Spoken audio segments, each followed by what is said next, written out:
మారుతున్న అంతర్జాతీయ పరిస్థితులకు అనుగుణంగా భారత దౌత్య విధానం ఫ్యూచర్ రెడీగా ఉండాలని ప్రధాని నరేంద్ర మోదీ స్పష్టం చేశారు.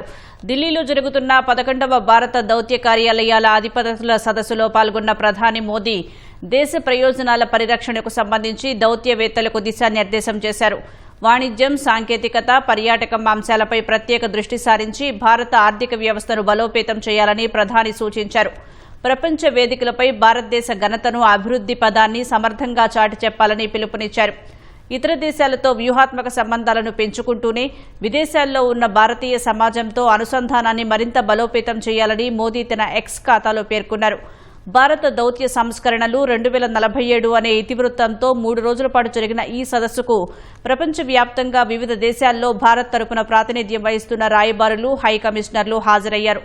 రాబోయే 25 ఏళ్ల కాలంలో భారత్ ఒక అగ్రరాజ్యంగా ఎదిగేందుకు దౌత్య యంత్రాంగం ఏ విధంగా సిద్దం కావాలో ఈ సదస్సు ఒక స్పష్టమైన రోడ్ మ్యాప్ను సిద్దం చేసింది.